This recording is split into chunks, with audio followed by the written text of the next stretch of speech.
and turn from their wicked ways. I will hear from heaven and forgive their sins. I will hear from heaven and heal their land. Lord, heal our land. Father, heal our land. Hear our cry and turn our nation back to you. Lord, heal our land. Hear our sorrow and heal our land. Forgive our sins and heal our broken land.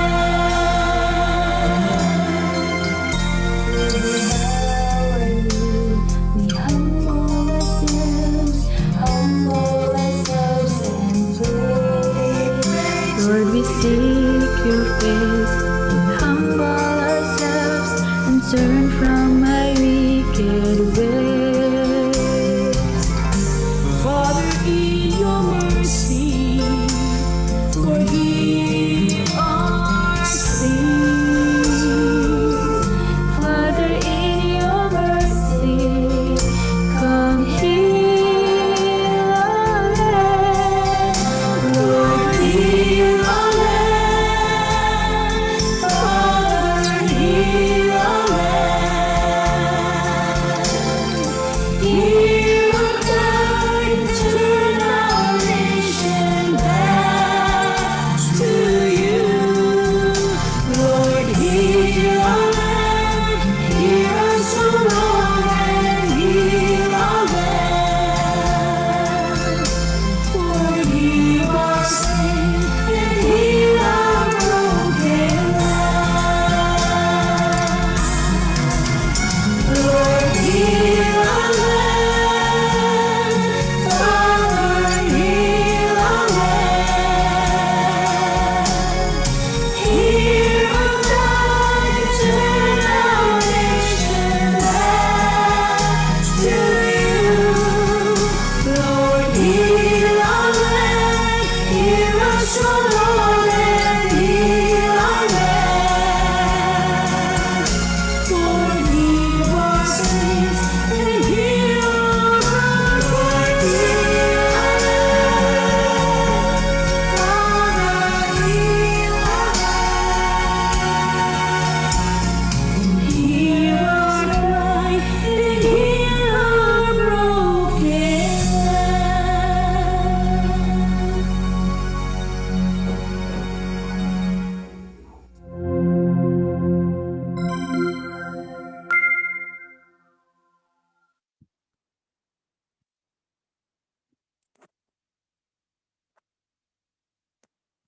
Ayan.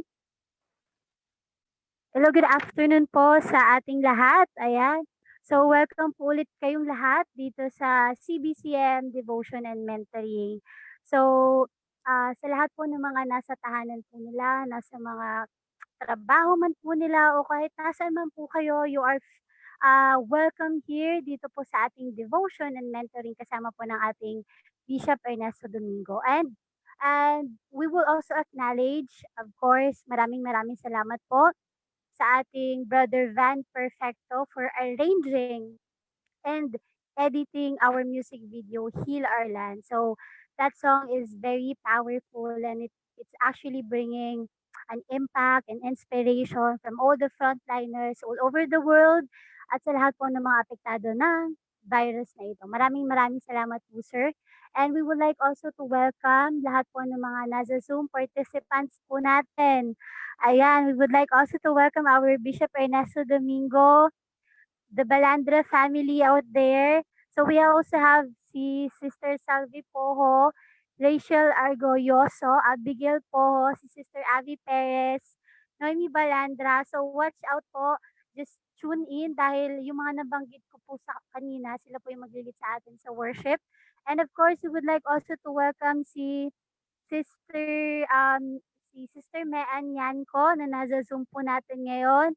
At yung mga nasa Zoom po na hindi ko po mabanggit, welcome po sa inyong lahat. And may the Lord continually bless us every day. And of course, we would like also to welcome lahat po ng mga churchmate po natin na nanonood ngayon. Stay tuned po kayong lahat. You're all welcome here sa lahat ng sa family, sa friends, and sa mga pastors po natin na nanonood ngayon from different places. Maraming maraming salamat po for tuning in. And just feel free po to mention your disciples, your cell members sa ating Facebook Live po ngayon. And you can also share it para mas marami pong manood nationwide. Anyway, to continue this mentoring and devotion natin sa hapong ito, I would like also to welcome at syempre hindi lamang ako yung mag-welcome sa kanila. There is also lahat po tayo, let us welcome at let us pasalamatan natin yung mga buhay nila because they extend their ministry sa pamamagitan po ng ating live po ngayon dahil ang social media is very in demand ngayon. So we use it as a tool to be the extension of the ministry. And sige po, para po pangunahan po tayo sa ating pagpupuri ngayon. Ah Bini-welcome po namin ang CBCM Bicol Worship Team to lead us today sa ating pagpupuri sa Panginoon. Palakpakan po natin sila sa kanilang mga buhay at sa kanilang paglalaan ng oras. So, isang mapagpalang hapon po sa ating lahat. Tayo ngayon ay mag-aalay ng papuri sa ating Panginoon, ng pagsamba sa ating Diyos. At bago po ang lahat, may babasahin po ako sa inyo. Patatagpuan po ito sa Awit, chapter 128, verse 1. Mapalad ang bawat tao na kay Yahweh ay may takot, ang maalab na nais sumunod sa kanyang utos. So tayo bilang isang mga Kristiyano, yung alab sa paglilingkod, sa pagsunod sa ating Panginoon ay nais lamang na maipakita natin sa Kanya bilang tayo'y mga anak ng ating Panginoon. Amen. Hallelujah. Purihin ka, aming Panginoon. Purihin ka, dakilang Diyos. Yes, O God. Hallelujah.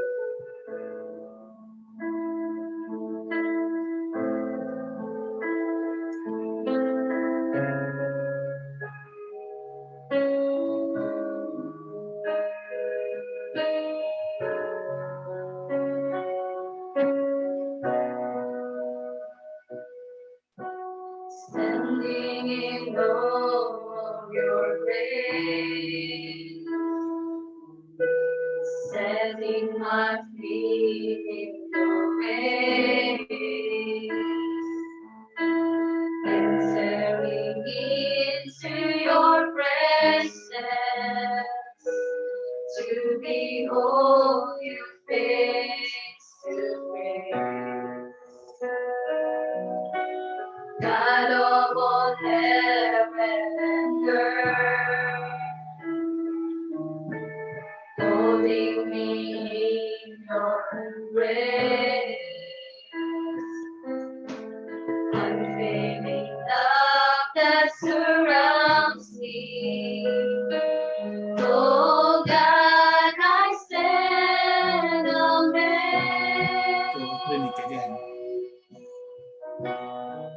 My Jesus, my Lord, you're the love of my life. Wherever you go, wanna be by your side. No longer I, but Christ living in me, serving you for all eternity. My eyes set on you in this place that I am. No longer my ways, let your will be done. Make me a servant, my heart's ever true. Clinging to the cross, I follow you. I follow you.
Panginoon, ang pagsamba, ang papuri, ang pagdakila, Panginoon, ay nararapat lamang na ibigay sa iyo, dakilang Diyos. Ikaw ang Diyos na buhay, ang Diyos na makapangyarihan sa lahat, na nagbibigay sa amin ng lakas, na nagbibigay sa amin ng buhay, Panginoon. Salamat sa pag-ibig mo, dakilang Diyos. Salamat sa pagmamahal. Salamat sa lahat ng bagay na ginagawa mo sa bawat buhay, Panginoon, ng iyong mga anak. Salamat sa iyo, dakilang Diyos. Ang papuri, ang pasasalamat, ang pagdakila ay para sa iyo. Para sa iyo, aming Diyos na buhay. Ito po ang aming panalangin sa pangalan ni Jesus. Amen.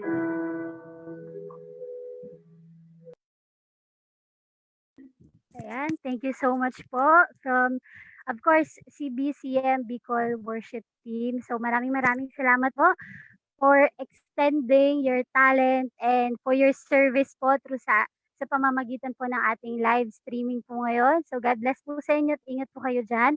And of course, thank you so much po sa ating napaka-powerful na worship song ngayon, na pag-aawit at papuri sa Panginoon. Right? So, as we continue and go on today, we would like also to acknowledge and welcome po sa ating mga viewers natin ngayon through Facebook Live. Ayan, so may nakikita ko dito from Pasig, of course. So, mga taga CBCM Pasig, welcome po and stay tuned. Marami po kayong matututunan. At nakikita ko din dito si Sister Marisa Balandra, si Pauline Asares. Marami po, hindi ko mabanggit lahat-lahat. Isa-isa yung mga nakatuto ngayon sa live viewing po natin yan sa Facebook. But you're all guys welcome. Just mention your disciples, your members sa atin sa comment box po natin. And just share this live video para marami po yung mas malawak yung coverage natin ngayon. And of course, yun po, syempre, isa sa pinakamahalagang gagawin po natin ngayong hapon na ito is, of course, to hear the word of God. And as for that, sa gagamitin ngayon sa hapon na ito, let us all give God a hand of applause, a hand of praise sa taong gagamitin niya ngayon, Sister Mean Yanko.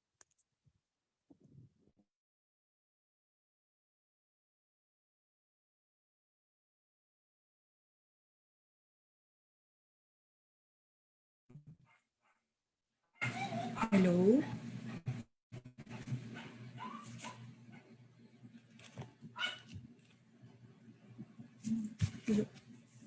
Hello?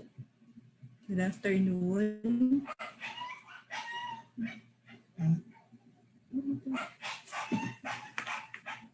Good afternoon. Yes, you're welcome. Loud and clear. Go ahead, Sister Man. Naririnig na po. Magandang hapon. Yes, loud and clear. Okay po. Magandang hapon po sa inyong lahat. Thank you Lord at nakakonect na po kami sa Signal. So ngayong gabi po, i-share ko po sa inyo yung devotion ko. So ang title po ng devotion ko po ay Test of Faith. So yung mga pagsubok po sa ating pong pananampalataya. So di ba po most often when our faith is being tested, kung tayo ay sinusubok, may kasama po itong pain or paghihirap or may masakit po sa atin. Which leads me to the question po na when tayo po ba ay in pain or in faith? So from Hebrews 11:1 po, basahin po natin, no? Now faith is being sure of what we hope for and certain of what we do not see. So ganun po dinefine yung faith. Yung paano po ba natin, yung nakikita po natin, hindi po yun. Kung ano yung hindi natin nakikita, yun yung papaniwalaan po natin. So yun, katulad ng sinabi ko kanina, ano po ba tayo ngayon, right at this moment, right at this situation na may pandemic, maraming uncertainty sa buhay. Are we in pain or are we in faith po? So to continue po, tingnan po natin kung ang faith po ba ay talaga pong tinitest. So based po dun sa mga nabasa ko po sa Bible, ano, tingnan po natin yung sino po ba yung mga tinest yung faith sa Bible. So tingnan po natin so we can realize and we can relate po na lahat po na nangyayari sa buhay natin, hindi po ito sorpresa sa Lord. Alam po ito ng Panginoon lahat kasi si God all-knowing siya. And actually, lahat po ng kinabukasan natin, nakita na ng Lord at walang araw sa buhay po natin na hindi pa po niya nakita. So tignan po natin yung favorite ko po, yung isang man of God na sobrang faithful, na sinubok po talaga, no? Actually si Job. So si Job po, 'di ba po, alam natin yung story niya na pinagpaalam pa po ni Satan kung pwede ba niyang subukin si Job. And si God po, sobrang sigurado po siya kay Job na faithful si Job till the end, pumayag siya. So basahin po natin yung sa Job 23, chapter 23 verse 10. Sabi po dito, sabi ni Job, "But he knows the way that I take. When he has tested me, I will come forth as gold." So sabi ni Job na alam ng Lord lahat yung nangyayari sa buhay niya. At pagkatapos ng mga bagay, yung mga pagsubok na pinagdadaanan niya, lalabas po siya as gold, ginto. 'Di ba nowadays yung ginto po isa price possession po, 'di ba? Mga alahas ng babae, pag ginto mga 24K, mahalaga po 'yon. So minsan po pag nag-uusap po kami ni Lord, di ko po alam kung may mga times din na makaka-relate po kayo. Minsan pag nag-usap kami Lord, sinasabi ko minsan, Lord, wag mo ako masyadong ipagmamalaki sa sa kaaway ha. Kasi at the back of my mind, naisip ko si Job, sabi ko, Lord, baka pag pinagmalaki mo ako masyado sa kaaway, syempre, baka itetest ko yun si Mean. Parang ganon. Pero at the end of the day, yung pag-test ni Lord sa atin, dapat i-welcome natin and i-embrace kasi pag tinetest yung faith natin, lumalabas po yung character natin at nagiging mature tayo as a Christian. So sino pa po yung man of God? Tingnan po natin sa Genesis chapter 22 verses 1 to 2. Ito po si Abraham, si Father Abraham, yung father of all nations. Sinubok din po siya. Tinest din po yung faith niya ni God. Ito po yung sa pamamagitan po ng anak niya na si Isaac. 'Di ba po tinawag po siya ng Lord, Abraham, tinawag siyang ganon. Tapos ang utos po sa kanya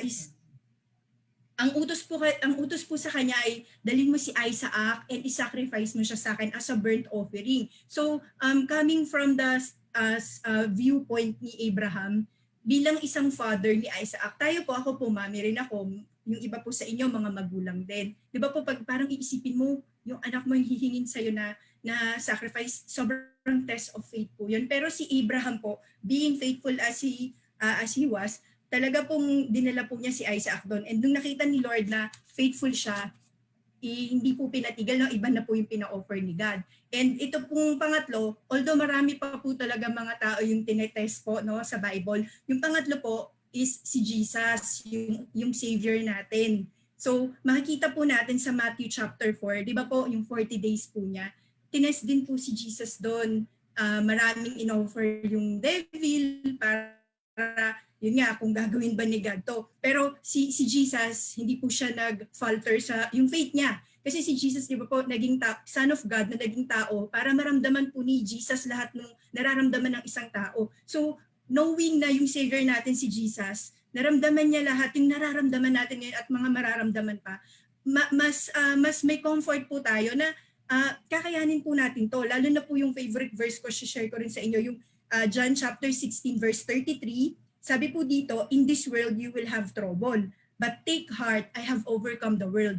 So sinasabi po ni Jesus yon sa atin na mga tagasunod niya. Kung si Jesus po, master natin, tayo po mga followers of Christ, ibig sabihin lamang po nun, we can never be above our master. So kung si Jesus po ay nag-suffer at dumaan po sa mga pagsubok na to, it only follows na being His follower, dadanasin din po natin ang mga bagay na to. So ito po naman sa next part natin, tingnan naman po natin kung may mga talaga palang tinetest po yung faith natin and yung mga nauna po sa atin na mga faithfuls. So how are we being tested? So tayo po ay tinitest sa pamamagitan po ng mga troubles and trials ng buhay. So pangalawa, yung mga uncertainties in life, ito po yung mga bagay na hindi natin ini-expect, no? Biglang dumarating, tapos nai-stress tayo. Tapos ano pa po, kanina po minention ko sa inyo, are we in pain or are we in faith? So pag po tayo ay tinitest, sigurado po ako,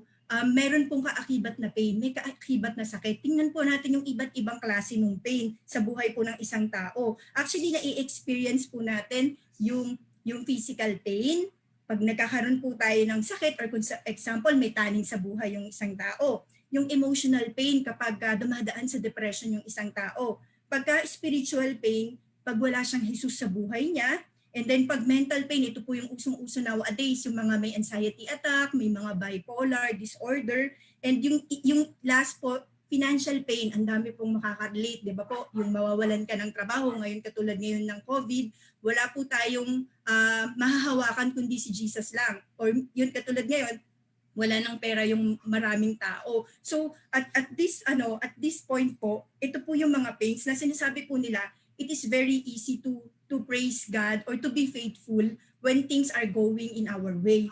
Pero what about if things are not going our way? What if life is hard, 'di ba po? Paano po kaya tayo magiging faithful pa din? For example, sa buhay ko po, pag tiningnan ko po yung mga test ng Lord sa buhay ko, ang pinakamasakit po sa akin, yung pinakamabigat na test of faith sa akin is yung yung loss of loved one.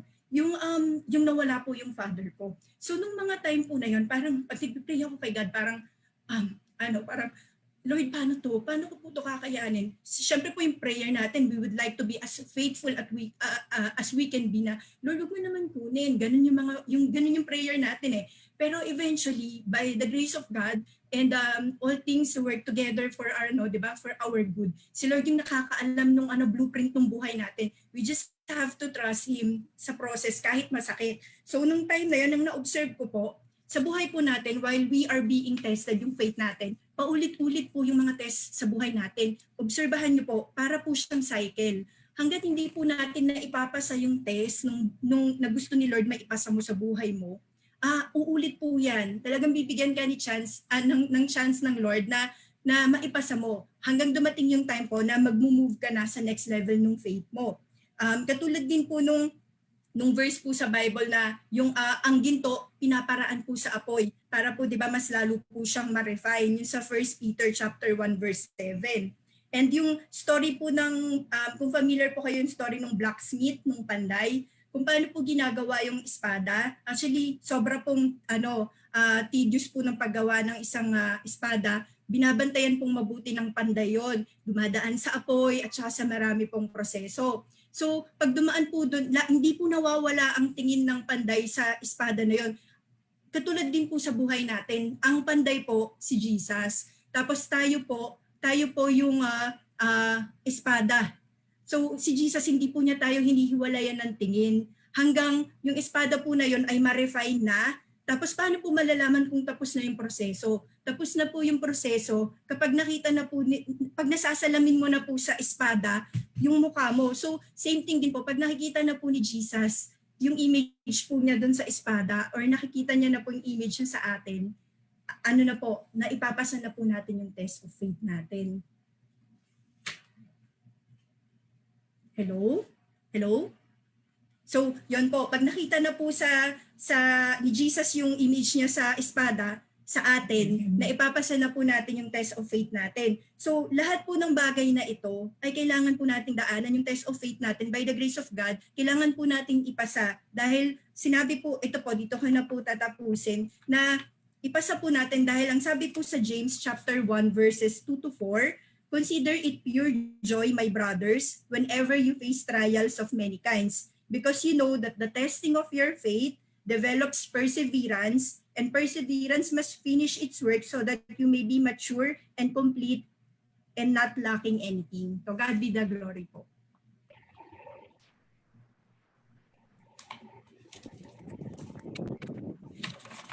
Ayan, thank you so much po, Sister Mean. Very powerful yung message today and very timely din, no? So I was being quoted dun sa sinabi ng ating nag-share today. Are you in faith or in pain? Diba? So very catchy siya. And it's up to you how you will evaluate yourself. Kung this is about how you really trust the Lord because faith is it is that not make things easy. Ito yung conclusion ko dun sa sinabi niya. Faith, it does not make things easy. It makes them possible. Ayun, so maraming salamat po sa very powerful message today. I hope everyone out there na nanonood ngayon has been moved, has been encouraged sa salita ng Diyos ngayon. So just tune in. And anyway po, sa lahat po ng mga nasa Facebook viewer pa natin, you can just feel free to comment down below if you guys have questions about sa topic natin today, just feel free. You can just go ahead and ask question dito po sa ating mentoring. And guaranteed po na si ating Bishop Domingo po ay sasagot po sa lahat ng mga katanungan po ninyo regarding sa topic. And of course, you can just go ahead and share this live streaming out there and mention your disciples as well. So, sa pagpapatuloy po sa hapon na ito, let us proceed to our mentoring. Of course, let us all welcome ang ating butihing Bishop Ernesto Domingo. Thank you very much. Magandang gabi po sa inyo lahat. Thank you, Sister Mehan Yanko and husband, Brother Joey, for a nice message. Are we in pain or are we in faith? Minsan sabay yan, ano? Tayo sabay na nasasaktan kasi we are still in process, ano? Yun ang nakikita natin. So thank you very much, Supa, to how you introduce me. So tonight, ngayong gabi po, napansin ko na marami tayong mga katanungan when it comes sa mga cell members, cell leaders, minsan involved tayo. I have something to share to you tonight. Gusto kong gamitin yung isang bahagi ng 90 days challenge but we apply this 90 days challenge. Supposed to be a 90 days challenge, and we are apply for the newly converted Christian. But I'd like to apply this for the leaders. And do you know, sometimes we need to challenge our leadership and how to raise our leader, the future leader. So, kuminsan may mga panahon na gusto natin magbago yung nasa harapan natin, and yet hindi magbabago because we ourselves, we need to change first. Okay? Sa nakita ko, para masagot yung mga tanong at maraming tanong, halimbawa, para ma-strengthen yung job mo, yung work mo, ipadadala ka sa ibang bansa para para i-strengthen ka, para i-equip ka, inform ka sa nature ng yung trabaho. Aating ka sa mga seminars na para magkaroon ka, mag-gain ka ng lot of knowledge, mag-increase ka sa iyong buhay. Kaya pagbalik mo sa kumpanya, so you are strengthened, you are developed sa iyong buhay. Now, in this case, kailangan natin siguro ang pagtuunan natin muna ngayon, yung ating sarili. We need to change ourselves. We need to form Jesus Christ, the character of Christ in ourselves. Kasi pag hindi siya mapo-form, kahit anong gawin natin sa harapan natin, magkakaroon talaga ng struggle. There's a lot of questions. Sometimes mag-aalaga tayo mismo may problema. So we need to overcome everything that hinder our weak point in life. Naalala ko si Pedro, doon sa Luke chapter 22, verse 32. Sinabihan siya ni Christ, tignan nyo you need to develop yourself first. Sabi ng Panginoon sa verse 32 ng Luke 22, but I have prayed for you that thy faith fail not.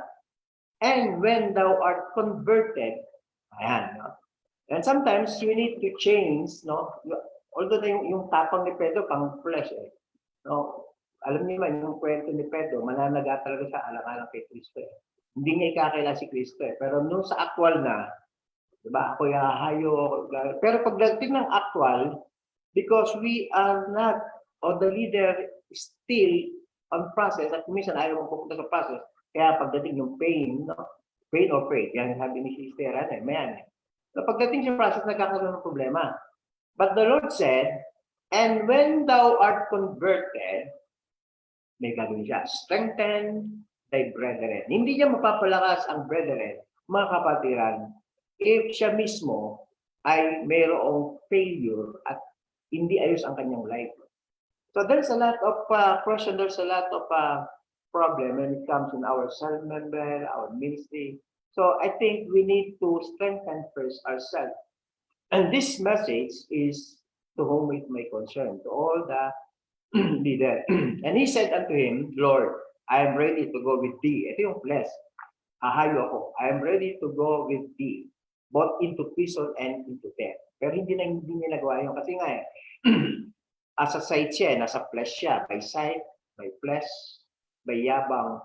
So hindi niya magagawa. Kahit anong galing niya, no, hindi niya magagawa. Dininay niya si Lord 3 times. Now, what I mean is this. We need to change ourselves. We need to strengthen ourselves. No, in order to become matured enough. Sabi ng Ephesians 4:12, for the perfecting of the saints, for the work of the ministry, for the edifying of the body of Christ. Sabi ng Ephesians 4:12. Till we all come into the unity of the faith and of the knowledge of the Son of God, unto perfect man, unto the measure of the stature of the fullness of Christ. So in other words, dapat ang leader look like Christ. No, Christ-centered life siya. In and out, no, talagang lahat yun, no? Prayerful, faithful, submissive, no? Ando dun siya, laging available. So anong dapat natin gawin? Bilang isa, tayo pala ay tinawag para sa ministry, to work of the ministry for edifying of the body. The cell leaders, their task is to equip even the cell members, bringing into the process. No? Para ma-equip, kasi someday, they become a mature Christian. Kaya din sabi sa verse 30 ng Ephesians chapter 4, unto the measure of the stature of the fullness. So I think we need to change first ourselves. We need to apply the word of God. We need to sacrifice. We need to discipline. We need to perseverance. No, we need to pray. We need to be faithful. Now, this time I'd like to share to you about how to raise and challenge myself. Now, paano ko i-challenge ang sarili ko? Paano ko i-raise? Siguro, pati leader ninyo, paano i-raise ang inyong mga leader? Now, how to raise, how to challenge the future leaders, my cell members, paano sila? Now, we need, number one, sa Peter, kailangan magkaroon siya ng re-evaluate. Number one, that's number one. I-re-evaluate niya, ano ba yung nangyari within 3.5 years na pagsama ko kay Kristo. Sa aking pagkakandak ng cell group, sa aking pag-bring. So because, paano ka makakapag-raise ng leader next to you? Paano mo sila ma-challenge kung ikaw mismo ay garalgal, kung ikaw mismo ay karag-karag, kung ikaw mismo ay burnout? So ang daming talagang problema eh. Kasi hindi mo maririnig yung tinig ng Panginoon kasi there's something wrong. No, how can you expose your capabilities in pagdating sa leadership? Hindi mo magagawa eh kasi there's something wrong eh. We need to expose our capabilities. No? So, ini-expose ba natin ito? Hindi mo may expose yan. Kaya, ang kanya lang, kumbaga, pag tumingin ka sa kisay, may kala mo, that's the end of the life of ministry. Pero hindi mo alam, there is a second floor, there is third floor. The moment na ikaw ay ayos. Number 3, we need to make progress, our personal growth. No, let us make progress. So, kailangan hindi titigil no, sa pagsasaliksik, sa pag-aaral.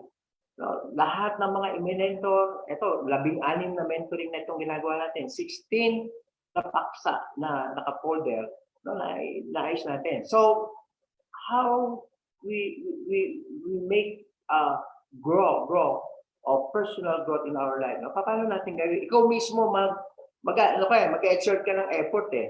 Ikaw mismo mag-i-involve, gagawin mo kasi sooner or later the problem will come to your cell member. Whether you like it or not, kaya ka nandiyan dyan kasi may problema. Hindi pwedeng wala silang problema. Kung wala silang problema, aalisin ka ng Diyos dyan kasi wala naman po silang problema eh. Now, the leadership is very important.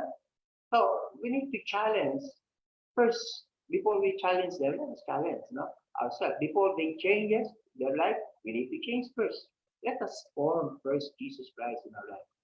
The next is, how do we develop our ministry? Paano natin mag-develop ito? Paano natin magagawa kung, kasi dapat papacheck up ka maigi. Lord, know my heart today. Ay, prayer ni David eh. Sabi ni David eh, know my heart today. Sabi niya, nung siya nagkasala, nandito siya sa weak point, cleanse my sin. Sabi niya, take not thy Holy Spirit upon me. So nakapag-evaluate siya. Kulang na yung capability niya, hindi niya ma-expose. Yung kanyang growth, naging limited. Yung pag-develop, wala. No? Kaya ang gagawin niya, lalapit siya sa Panginoon. Then, he must abide. No? Do sa ating Panginoon sa Kristo. Now, let's use this next. No? Every challenge is a chance to change. Through what? Number one, growing deeper. We will study this one by one. Number two, connecting stronger. Number three, sharing greater and better. And number four, going wider. Now, it refers first for us, hindi magagawa ng cell member yan. Ikaw ang gagawa una sa sarili mo. Kaya let us form Christ in our life. No, kailangan makita siya, kailangan maging sentro siya ng buhay mo.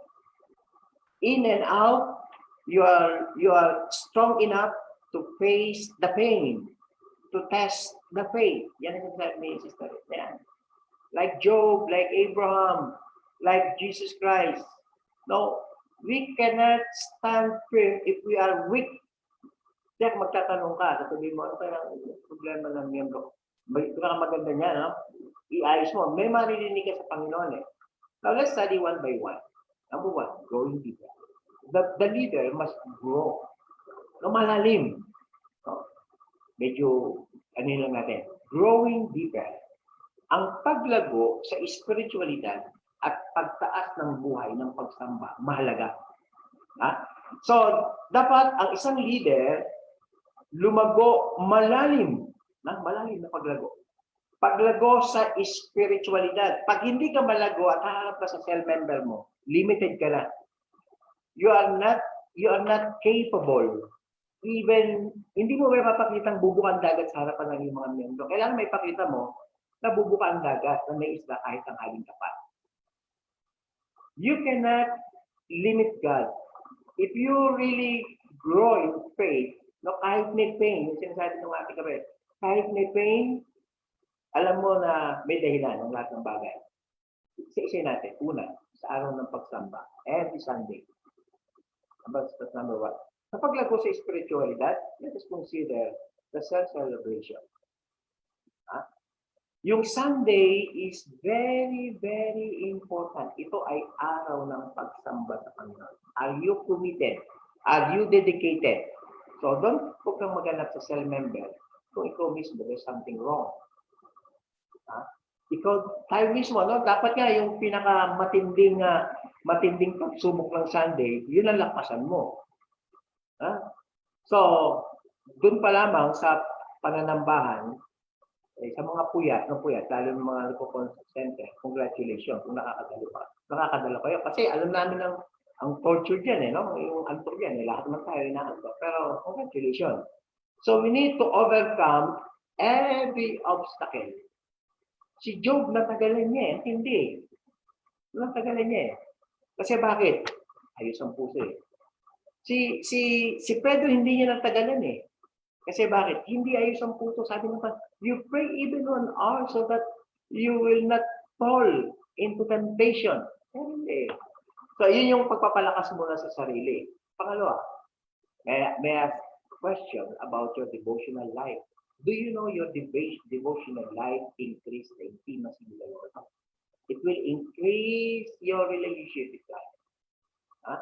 So, yung devotion ay hindi pwedeng mawala sa isang Kristiyano. Every day you need to read, you need to have a quiet time, you need to reflect. Now, because you have an intimacy. Paano ka harap sa problema kung wala kang intimacy? Now, paano mo makukuha yung special revelation without reflection, without reading? Tayong tao, we are too much busy doing many things for nothing sometimes eh. No, mahalaga yung ginagawa niyo, pero may mas mahalaga doon. Nga, ini-emphasize lagi natin yung spirituality. Kahit sa panahon ngayon, hindi tayo makalabas. Wala tayo magawa. Diba? Why? May problema eh. So, Ibig sabihin, lahat ng mga bagay na ipinunda natin, pag hindi natin na-divert sa spiritual bank, maggamit sa Panginoon, lahat yan, dito lang yan. Pero pag yan ay nagamit mo, kasi meron kang devotion. Sa book of Acts lang, yung tinalakay sa atin ng kapatid natin kapon. Alam niyo yung paglago sa spiritual? Yung kanya, hindi niya inaaring kanya. Kaya lupa-lupa ang ibinibigay ng mga alagad, ng mga mananampalataya sa paanan ng mga alagad. Eh. No, talagang mahalagang bagay para sa kanila noong araw nang hindi pa sila Christian. Pero sila naging born again, ay ang dami nila nilalagay kasi alam nila na ito yung pag-iipon ng kayamanan sa lahat. Devotion. Diba? So, hamon sa salita ng Diyos. May mga word of God, diba? So, hamon natin sa salita ng Diyos. Journal. No? Nagsusulat ka pa ba? Ha? Ulit natin, ang in-emphasize natin ngayon, the leader. No? Remember, our leadership sometimes always, not sometimes, always in a challenge, in a trial. So, maranasan mo bang basahin ang Ebanghelyo, lumang tipan at bagong tipan, if you are a leader? Nabasa mo na bang buo? Meron ba, ito ba, yung title, kabisado natin, meron tayong the new challenge. Sarap, kabisado sa SOL, ginagawa natin yan. Kailangan din naman natin yan para pag sinabi ng preacher, let us open our Bible from the book of Habakkuk. Okay, alam natin, ito natin hanapin agad. Kasi, kabisado natin. Diba? Yung, kumbaga, sa 45, 44, alam natin baklasin, alam natin ibalik, i-assemble and disassemble. Alam natin linisin. Ganun din ang Bible. No? Alam natin gamitin. So, ang tanong, we are facing from different kinds of spirit ng ating mga membro, but binasa na ba natin ang buong Bible? Pakita na ba natin ang kalagayan? Next, to make your spirituality grow and deepen, no, kailangan palagi kang nananalangin. No? Pray without ceasing. That's isang hamon pa sa atin, no? Bukod sa yung pagbabasa ng Ebanghelyo, no, hamon sa magsusulat ka. Ako ngayon, pag binabalik ako yung magsusulat ko, this is very, very something sa akin, mahalaga. So, maranasan mong palagi ang manalangin. To make your life grow deeper, hindi pwedeng walang prayer. As Jesus Christ, we know that we always pray to God. Okay? So, don't forget to pray. Next, connecting stronger. Let's take a look at the word connecting stronger. Dapat hindi kayang maputol. Hindi kayang maputol yung ating connection. Okay. So, first of all, meron tayong mga ginagawa, diba? Kasama sa komunidad. Diba? Ito yung blessing the city.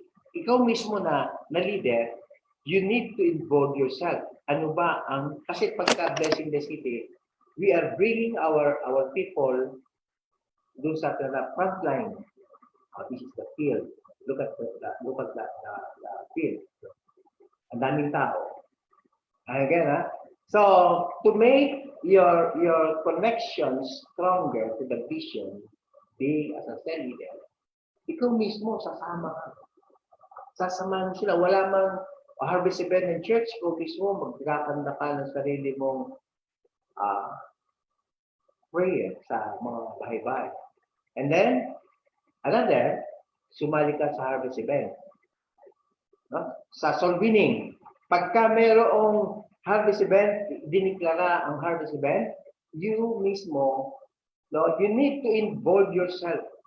Pagka nag-harvest event, wala kang involvement, di pag may problema ang member mo, mahirap. Kasi nga, yung connection mo nawawala . But this is a teamwork. We are creating a team. We need to be united. We need one only language in the vision. So pag sinabing there will be an harvest event this coming month, you need to involve yourself. Pag hindi, at pababayaan mo lang, at the end of the day, magkakaproblema na talaga. Next, panahon ng pagdalo sa mentoring and training. Pag pinabayaan mo rin yan, no, yung mga training process natin, napakinggan mo natin sa oil 1, 2, 3, napakinggan mo na ito. Come on, do it again and again and again until the time magpamilya siya. No, yung ano na yun. Mentoring like this one, no, kailangan gawin natin to make your connection to the vision in our Lord, to our brethren, our co-workers, to become stronger and stronger and stronger. You need to involve yourself through mentoring and training. Next, sharing greater and better. So sharing greater and better. Ang pagiging mabuting katiwala at mapagbigay. Yan. So to make your greater and better, no, you need to involve again yourself. Ang pagiging mabuting katiwala at mapagbigay. Okay? So, it means, sa buhay natin bilang isang Kristiyano, ganito yan eh. Kami mag-asawa, no? Hindi naman namin kukunin ang inyo eh. Inyo yan eh. Ang kinukuha namin at ang inaantay namin, yung bunga ng salita ng Diyos, na bahagi ng Diyos. So, you need to exercise your pagbibigay. Halimbawa, hindi lang naman sa pera. Halimbawa, but pwede bang pakigawa mo ito? Pakigawa mo ito. Nagre-responsible sa pera, pakigawa. Pakikain mo naman ito. So, ito'y pagiging mabuting katiwala at pagbibigay. Okay? So, dapat pag-aralan mo kung paano maging mabuting katiwala pagdating sa pinagkatiwala siya ng Panginoon. So, may mga bagay na ipinagkatiwala siya ng Diyos na meron siya dyan. At alam ng Diyos, yan ay ibibigay mo kasi you need to be faithful. No, you need to grow greater and better. Hindi tayo dito lang, no? Dapat the next move, the next move, the next move, the next move. So ang pagiging matapat natin mahalaga, no, sa ating buhay. Kahit offering, no? Yung sinabi ng pamulan, isulat ang pangalan natin. Paano? Okay. Because the heart must be submissive, no, to the command. Katulad ng pinag-aaral natin kapon. Ngayon, ang paglago talaga, una, dapat ang malago yung leader. Hindi pwedeng hindi malago ang leader at hahawak ng mga miyembro. So, paano magiging greater and better, no? Yung talent, mga bagay buhay mo, no? Kung tayo mismo ay hindi nagiging matapat doon sa mga bagay na pinagkatuwaan sa atin. Next, going and wider. Ito yung paglawak naman. Next. So, this is going wider o ang pagpapalawak. Hindi lamang malalim, no, hindi lamang mataas, no, kundi ang pagpapalawak, ang pagtupad sa dakilang kautusan. So you need to exert your obedience. May mga kautusan, no, ang ating Panginoong Jesucristo, katulad ng tinalaki natin tapos. Love, forgive, diba? Share. So, ang dami. Read the Bible. So, walk in the Spirit, walk by faith. Ang dami. Ito yung mga kautusan ng pagtupad. So, yung obedience. To make your ministry wider, you need to obey. Pagpapatuto, to witness. Kanina, nagkaroon kami ng parang snap cell group kanina. No? Ang dami namin. No? Papatotoo ko sa kanila kung ano yung naging buhay ko. Pagpapatotoo, to make you wider o papalawak mo. Next, pag-aaral kung paano ibahagi ang patotoo. Ikaw mismo, i-develop mo how to lay your testimony. No? Kahit na doon sa mga bigla kang magpapatotoo doon sa mga out of nowhere, ano? Kumbaga, biglang snap testimony. Next, pag mag-church ka, paanyaya sa iba upang manambahan. Hindi ka pupunta mag-isa. You need to follow up. You need to train yourself to follow up your member, to follow up other, kahit ngayon kapwa sa leader mo, i-follow up ba yung mga member mo? Ako, hindi ko pala ipapollow up yan eh. Kasi bakit? So I need to exercise this to make my ministry go wider. Diba? Kasi pag hindi ka nagpapatotoo, tulog. Dapat, kasi ang unang benefits yan, ikaw eh. Okay? Ikaw ang una eh. So mag-iya ka ng mga nananambahan. Kahit pa text, pa chat, pagkausap mo sa Sunday Monday pa lang yung Sunday, kita ulit tayo Pangalawa, mabuhay ka sa pananampalataya. The just shall live by faith. So exercise always by faith. Sinasabi nga kanina, are you in pain? If you are in pain, dapat naroon ka rin sa faith. Hindi pwedeng wala ka sa faith. Pangalawa, lumakad ka sa spiritual. Huwag lang sa laman at sa paningin. You need to walk in the Spirit according to the dictate of the Holy Spirit. Now, next, palagi ang magpasakop to make your ministry wider, your spiritual life become wider, walk in the Spirit. And then next, maging totoo ka lang, no? Maging totoo ka, palagi ang totoo, no? Sa buhay. Palaging magpasakop, palagi ang magpasakop, no? Sa cell member, sa yung cell member, cell member ngayon, sa yung cell leader, kaya cell leader, pasakop ka sa primary, kaya primary, pasakop ka sa iyong vision carrier. No? Pasakop tayo, kahit sa janitor, pasakop tayo. No, kung siya ay music director, pasakop tayo. Mahalaga yung palagi ang pagpapasakop. Kasi, yun ang totoo. Na ang pagiging totoo ay requirement sa pagsamba. Hindi pwedeng, ang hirap sumamba pag wala ka sa totoo. Sabi ng Bible, worship Him in spirit and in truth. No, kahit nakakahiya, ginawa mo, aminin mo, and then, you are in truth. Yung righteousness of God, lagi nakabi sa'yo. Kasi faithful naman ang Panginoon. And then next, huwag lumiban sa mga gawain. No? As much as possible, no, gawin mo, huwag kang liliban sa gawain. Because if you want your ministry, your life become wider o lumawak, kung hindi naman reasonable ang iyong pagdalo, kung naanto ka lang, tinatamad ka lang, medyo nainis ka lang, hindi yun. Yun yung trial, pain mo yun No? In spite of this, a lot of obstacle and pain, show yourself to God, Lord, I am willing. Nasaktan ako, pero I am willing. Hindi ako liliban sa pagdalo. And then next, maging tuloy-tuloy. No, yung ginawa mo. No, maging tuloy-tuloy, huwag titigil.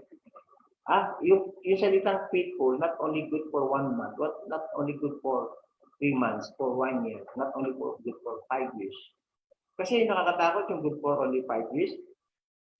Parang ininis ng dawag. Good for 10 years, parang ininis din ng dawag yan Sabi ng Bible, whoever, diba? Sabi, sino mang manatili hanggang wakas, to be faithful till to the end. So tuloy-tuloy lang ang ating buhay sa pananampalataya. So to make your life growing better, connecting stronger, sharing greater and better, and going wider, you need to involve yourself. You need to apply. Let us form Jesus Christ in our life so that we become productive and effective and fruitful in the ministry. Now, next. Now, let's take a look at this. The affectionate relationship. Okay? How to raise your leader. How to raise your leader. Cell member pala yan. Diba tinuruan tayo, bawat isang member dapat hindi natin titingnan isa siya. Cell member pa lang, ang tingin natin dapat lahat yan ay 12, kumbaga 13 sila. Dapat ganun yan. Now, how to raise your leader? Number 1, know the needs of your people. No? Okay, number 1 is choose them. Okay, choose them, Kailangan piliin natin muna. Kahit sabihin mong wiwintang-wintang pa yan, piliin mo sila. Pag nakita mo, tinutulong ko sa inyo, halimbawa, meron kayong 5 na miyembro. Tapos yung 2, sinisya mo, umaayaw. Nililigaw mo, umaayaw pa rin. Pinapakain mo na, ayaw pa rin. Huwag mo natutukan yung 2. Kung 5 yan, sayang yung energy mo sa kanila. Basta i-connect mo lang ang sarili mo, i-pray mo lang sila, to chat, and then, pero hindi na. Yung energy mo, gamitin mo dun sa 2 series. So, choose them. Number 2, form them. Meron kayong mga bonding, pinapakita mo unti na they are very important to you. And then, 3, train them, even little by little. Corporation leader. Train them. Train them how to pray. train them how to read the Bible. Di ba? Train them how to attend. Train them how to forgive. Train them how to love. Sabi ng verse sa Bible in Galatians 4:18, datapot mabuting ipagmalasakit sa mabuting bagay ang lahat ng panahon. At hindi lamang samantalang ako'y kaharap ninyo. Verse 19. Let's go to verse 19. Maliliit kong mga anak, na muli kong ipinagdaramdam sa panganganak hanggang si Kristo ay mabagla. So, until the Lord form in your life. No, kaya, how to choose? How to raise your leader? Kailangan mabagla talaga si Kristo. Makita na yung Christ-likeness sa buhay ng nasa harap mo mga cell member. Pero hindi mangyayari yan kung hindi ka malago mismo. Ikaw mismo ang gagawa dyan. No? So, you need to choose, you need to form, you need to train. Until such time, the Lord increase in their lives. No? Hanggang sa makita mo, prayerful sila, no? Submissive sila, loving sila. Diba? Makikita mo na sila ay committed. No? Sila ay dedicated. So, napo-form. Hanggang sa yung spirituality nila, malakas, matindi. Now next, the affectionate of relationship. Now, paano natin yung buhay natin bilang isang Kristiyano, yung pagmamahal, dami natin, may ipapakita natin no, sa ating relationship sa ating, wala sa sarili na lang natin. Kung ikaw yung leader ngayon, ilan lang ang member mo, doon mo sa kapwa leader mo rin. O kaya, sa mga tao na sa paligid mo. Number one, know the need. No? Know the need. Alamin mo kung anong needs nila. Them, know the needs of your people. Number two, give the priority to their needs. Now, give the priority to their needs. Number three, show your interest on them. Pakita mo na mahalaga sila sa iyo. Number four, always focus on them. No? This is how we show our love, our affection, no? Through our relationship. Then, develop friendship to your future leader.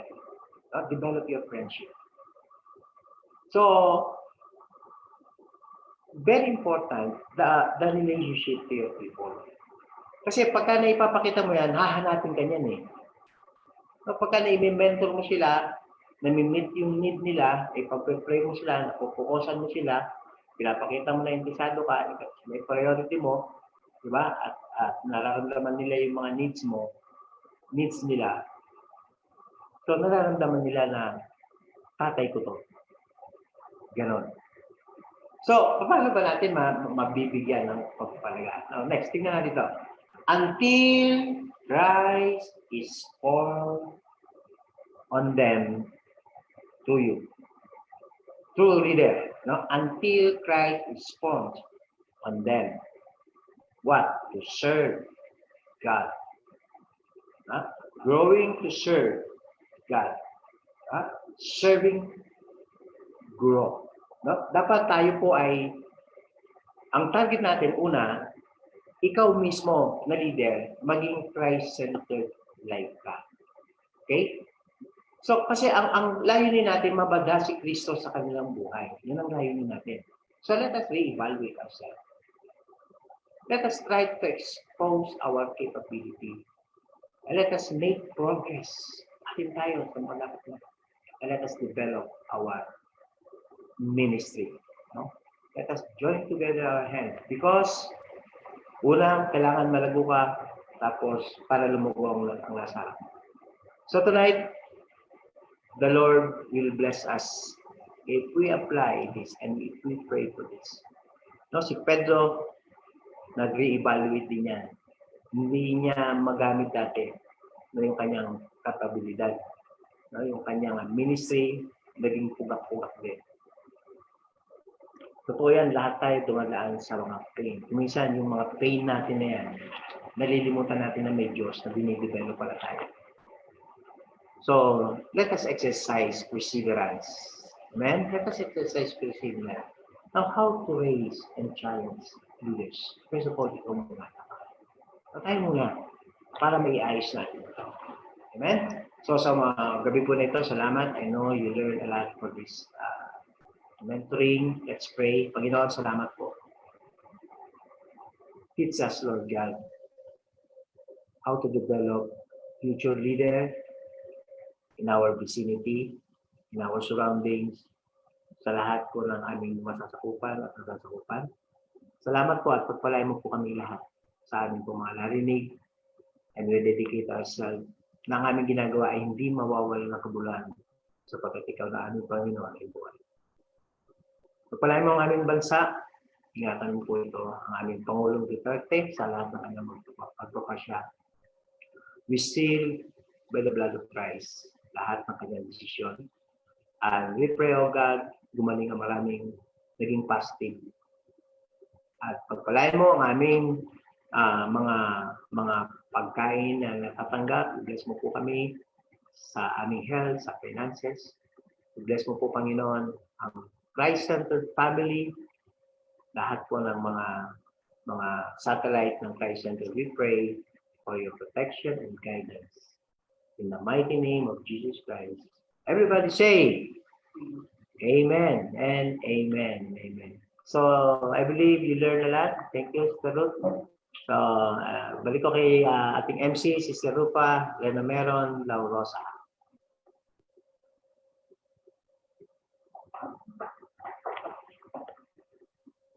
Thank you so much po, Tatay. So, meron po tayong ditong question, Tay.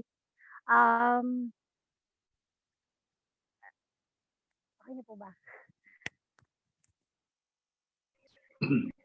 Ayan.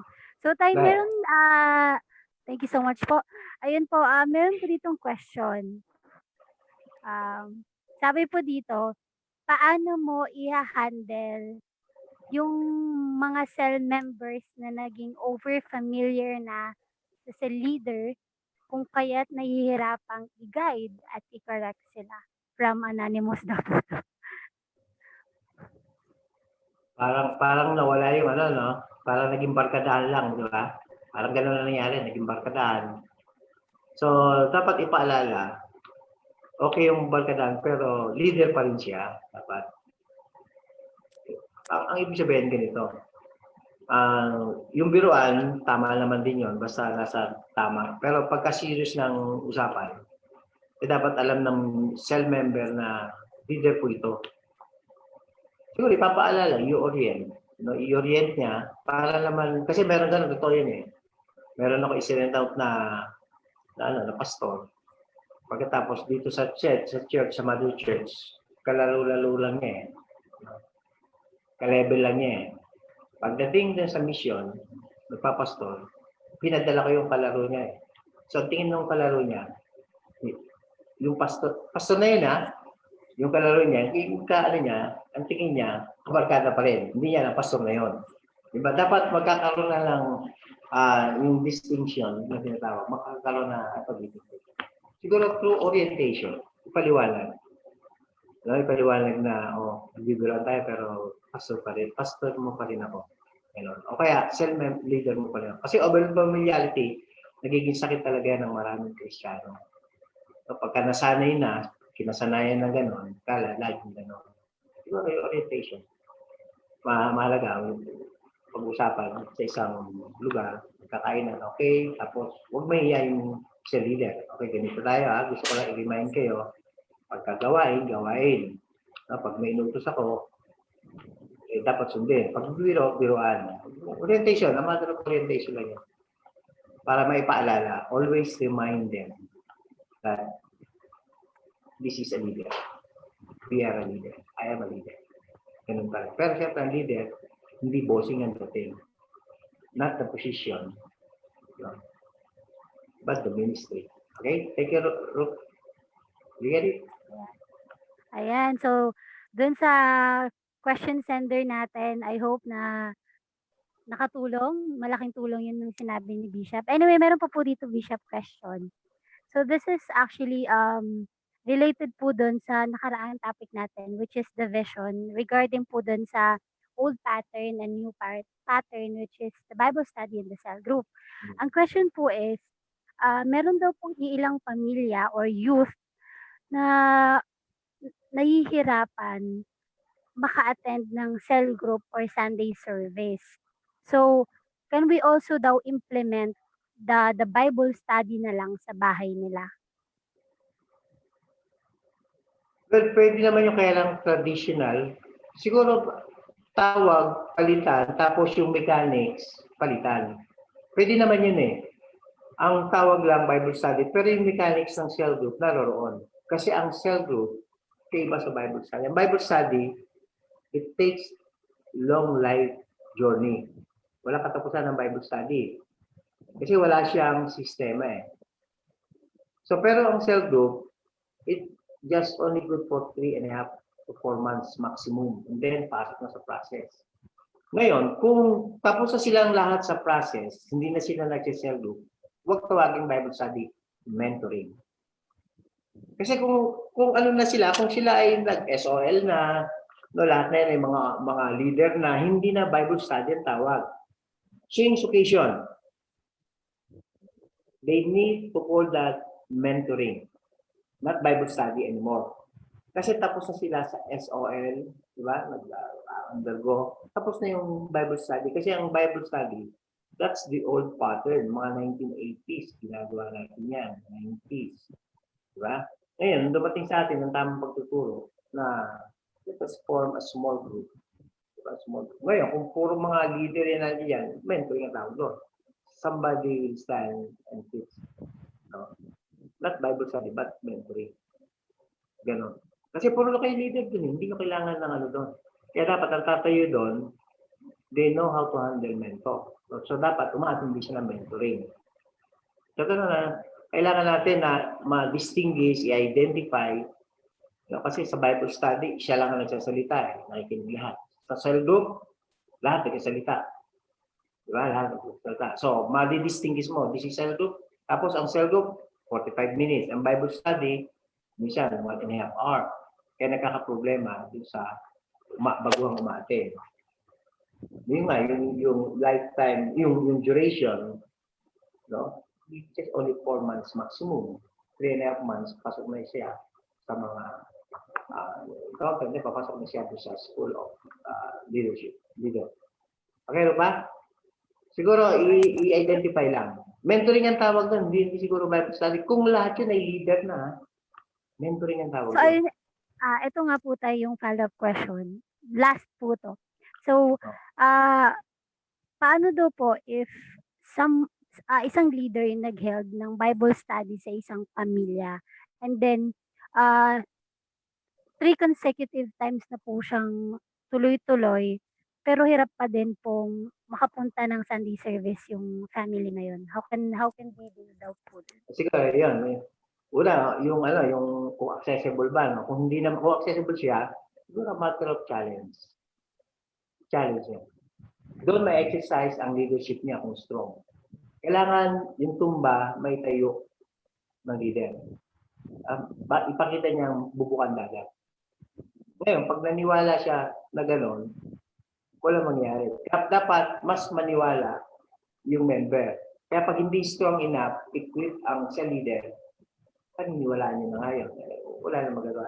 Try to challenge the group. Alam mo, may magandang gawain. Kasi naman ang Hebrews 10:25 eh. Di ba? Ngayon, kung baka naman dinadala na rin siya ng Panginoon at doon na siya ng gawain. No problem. Pero it takes time. We need to pray for that. So challenge, ano pa? Motivate that family, challenge, and encourage them. So ang benefits nasa leader. Ang keys nasa leader. Okay? Doon i-exert mo yung iyong leadership kung strong enough. Pag nadala mo, meron kang marunong kang mag-motivate, marunong kang mag-challenge, marunong kang mag-encourage. Kailangan magawa mo yun. Okay? Kailangan na ipakita mo sa kanila. Okay, thank you, Rupa. Meron pong last. Meron pa po isa tayo, pwede pa daw po. Okay. Ayan. Meron pong last, baka po kilala nyo na, baka may idea po kayo kung saan galing to. Tuloy daw po ba yung bawat barangay from Pasig? Tuloy yun. You just pray for that. Pag nakawala tayo, no, ay kasama na yun sa programa natin. Hindi tayo kayang patigilin kasi kasama natin si Lord. Amen? Huwag tayong patatalo sa trial. Because lahat yan nasa paanan ni Kristo. Pag kumaga ganito, I give you an example. Pagdalas. Hindi kayo may meron isang pastor ay kinausap daw siya ng Diyos, sabi niya, na pupunta sila sa isang isla, magdadala ng relief. So they prayed almost a month and he encouraged the leaders ng church nila. Ini-encourage niya na let us do our task that come from the Lord because the Lord talked to me to bring the relief. So, they prayed, gather sila, nag-impake sila. Sakay sila ng bangka, isla. Aba, pagdating doon sa isla, walang tao. Ano sasabi natin? Pagdating sa isla, walang tao. Paano haharapin ng pastor? Sabi niya, pinapupunta siya ng Lord doon. So, tanong, tama ba yun? Donald Trump. Tama yung ginawa niya eh. Tanong, doon mo makikita kung ang leader o posisyon eh. Ang maganda ron, sumunod siya doon sa sinabi ng Diyos. Si Noah, nangaral, walang naligtas. Sumunod si Noah. Walang naligtas. Maliban doon sa kanyang manugang, tatlong anak, asawa. Pero matagal siyang nangaral. 100 years siyang nangaral. Kasi at the age of 500 years, no? Tapos pagdating niya ng 501 years, binigyan na sa kanyang message na build an ark. So walang maligtas doon. So ngayon, doon mo makikita hindi ito rin kung oposisyon. Dapat ganito. Kasi wala palang tao. Oo nga, pero ang malaga, nakasunod ako. Ang malaga din yung sumunod ka, yun ang pinapoint out doon eh. At ang malaga yung leader na niwala, sumunod. Yun ang malaga doon. Whatever happened, sumunod. At kung ano man ang epekto, ang malaga sumunod. Kasi sabi niya, claim niya, sinabi ng Panginoon, pumunta ako. Tanong, sinabi ba magdala ka ng relief? O kahit sinabi magdala ng relief, at least baka ang tinetest, ikaw at saka yung group mo, yung submission nila, yung faithfulness nila, baka tinetest kayo. So, all I have to do is to submit, to obey, to believe. Believe in God, believe also in Christ, and they must believe also in you. If you are a leader. Okay? Tatlo na ha. Believe in God, believe in Christ, and believe also in you. Sabihin mo sa mga cell member mo, you need to believe it. Kasi pag hindi sila naniwala sa atin, no, kung tayo dito, hindi naniwala yung cell member natin, wala yun. So, let us prove to them that God called us like Moses. Pinurog niya kina Dotan, no? Pinurog niya kina Korah, kina Abiram. I am called by God. So, may puprove yan pagka Christ-centered life ka. May puprove. Talaga may papakita mo, bubuka dagat sa harapan nila. Then, they will start to believe. Bagay, kahit nga nabuka ng dagat, doon pa rin si Dotan, saka si Abiram. Laban pa rin. Talaga meron silang bingi ng sarili.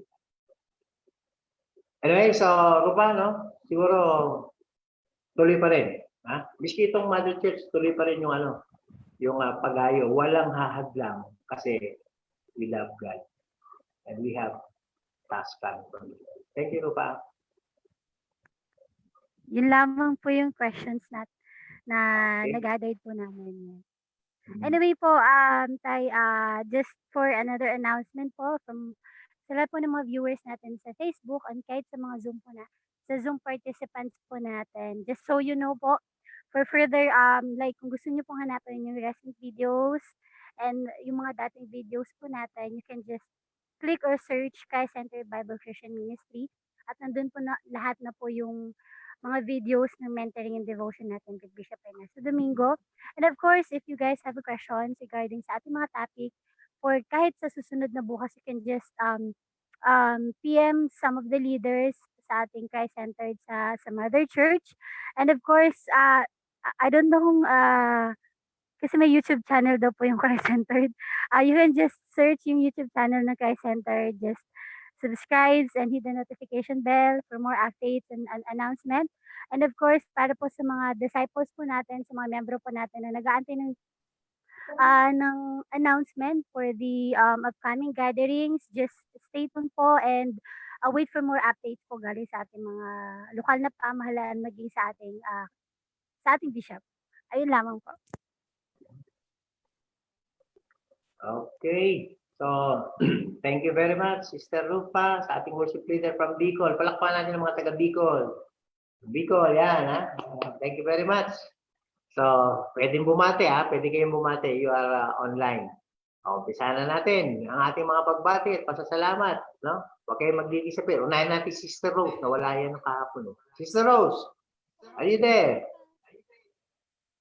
Oh. Yes. Nandito po. Bati ka, bati. Kailangan ba bumati?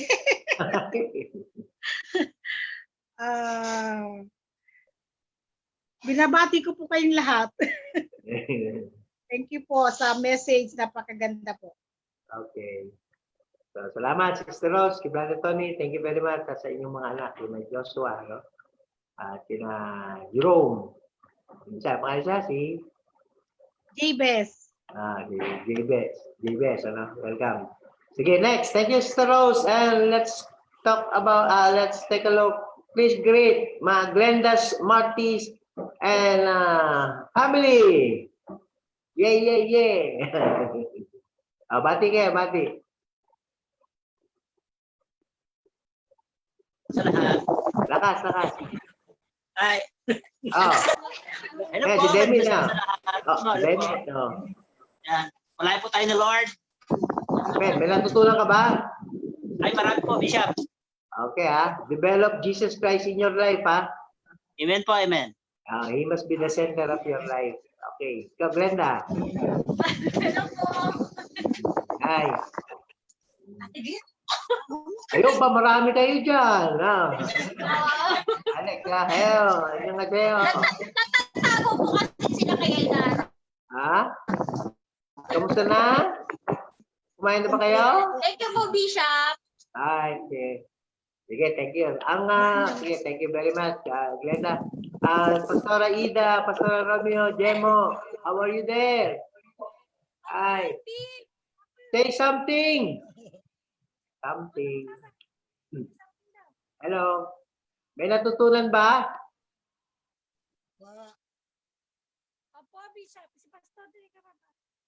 May natutunan ba? Okay, mahina. Okay, sige, thank you so much. Let's take this chance. Sino ba? Ruth, Francisco, Pastor Bernie. Kumusta na kayo dyan? Hi, kumusta na? Hello po. Hello. Si nanay. Kumusta na mga kabataan ng araw? Patuloy pa rin mga ganda. Ayo. Sige. Sige, ingat kayo dyan, Thank you very much. God bless you. Ann, thank you for the message. Pain or faith? Both. Yes, man. Yeah. Hello po. Joey. Hello po. Good evening. Ng gabi. Ay, panay ang kain ni, ni Jayden. Paano naman kami? Paano naman kami? Sige po, pagkatapos na yung ECQ, magdadala po kami. Magdadala po kami pag wala ng lockdown po. Good evening Sige, po. ingat Trust kayo in dyan, the Lord lang ingat. po tayo. Okay, ingat. Opo, trust in the Lord lang po tayong lahat. Amen. Yeah, amen. Thank you very much for the message, Very nice Opo, message. to God be the glory. Inspiring message. Pain or faith. Nice. Salamat po. To God be the glory po. Okay, let's give the chance. Sister Babes, Balbanida, how are you there? The Babes. Hello po. Good evening. Ng gabi Okay lang po kayo. kami.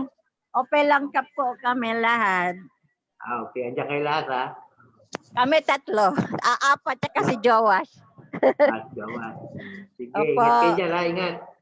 Sige. Thank you po. Malapit na tayo makita. Amen. Amen. Sige, Thank you po. Bye-bye. how about, yeah. Salamat Go ahead. sa mga messages po. Okay. Okay. Sister, thank you. Ang ating program coordinator, Abigail, kumusta? Hi po, magandang gabi sa inyong lahat. Okay. Salamat Thank you po so sa much. magandang mensahe. Okay. Sige. Bigyan natin ng chance. Ito si Mark Froilan. 30 seconds, Mark Froilan.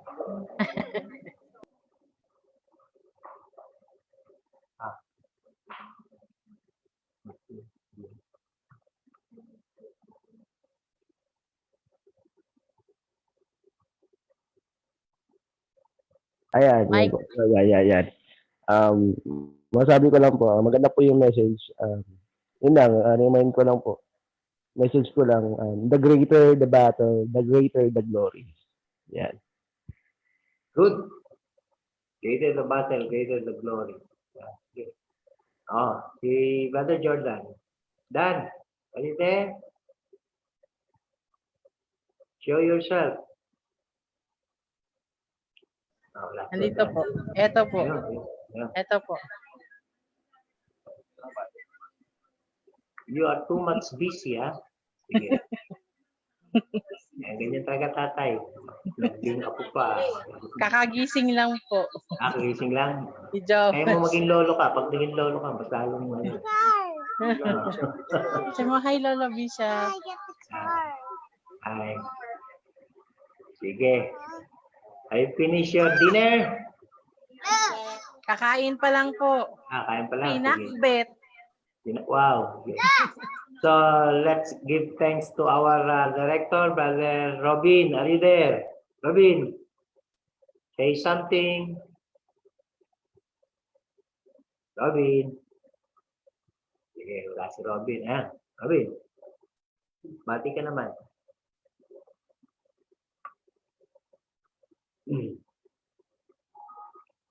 Okay, tayo ay nakaka-16 session na mentoring. So I have 16 message about mentoring, At it means 16 days na tayo na nagme-mentoring. Kaya salamat sa Panginoon. At ganda, tuloy natin ito para lahat tayo maabot pa rin, pati yung mga nasa Zambales, Bicol, mga kamukha natin. So, Noemi, can you say something? Noemi, Bicol. Sabay na kayo ni Hannah. Ito po kami. Ayan po kami. Oh, hello. Nag-brown out lang po. Kaya connect lang po namin. Okay, pero so hindi mo narinig Opo. yung message. Ay, yun naman, ulitin na natin. So, sa Facebook, pwede pala. Opo. Facebook. Nag-ano lang naman po. Napakinggan naman YouTube. po namin. YouTube. Hello, Opo. Hannah Shield. Hello po. Ay, kumusta na raw ikaw? Kumusta na raw ikaw? Salamat sa Panginoon. Birthday ngayon ni Martin Diaz. So, Martin Diaz, Pretario pala. Martin Pretario, birthday. Saka ni John Paul Cruz. Birthday din ni John Paul Cruz. Happy birthday, Martin and John Paul Cruz. May the Lord bless you. Pagpalain kayo ng Panginoon at ingatan. Kung meron kayong mga greetings, i-send nyo lang. So, Mother's Day nga pala, paalala. So Sunday, mga nanay ninyo, paatinin ninyo, and we're going to pray for your mother. Okay, mga nanay. Sunday yata yung ating kung may program na nihanda sila sa ating Mother Church. Meron ba tayong video dyan? Meron ba tayong dyan? Okay? Meron ba tayong, pwede naman kumanta ang lahat ng nanay. Pakantayin ninyo yung mga nanay, sa harapan ng video, ng cellphone, pakantayin natin sila. So, yung mga mukha nila yung ating makita. Because Sunday ay Mother's Day. Okay? So, thank you very much, mga kapatid. Salamat sa Panginoon. Salamat din sa aking nasa alalay si JR at saka si Sheila. Gumagabay para sa atin. At kay Brother Robin. At kay Arian. Thank you very much, Arian. And may the Lord bless us. Magandang gabi sa inyo lahat. God bless you all. Bye-bye. Bye-bye. Bye. God Bye. bless. Bye. Bye-bye po. Hi everyone. Bye-bye po. Bye-bye. God bless everyone. Bye-bye, Bicol. Makalungkot man. Bye-bye. Bye, Bicol. Bye, Zambales. Bye, Pasig. Bye sa inyo lahat. God bless you. See you tomorrow. Yan. Adios. Hasta la vista.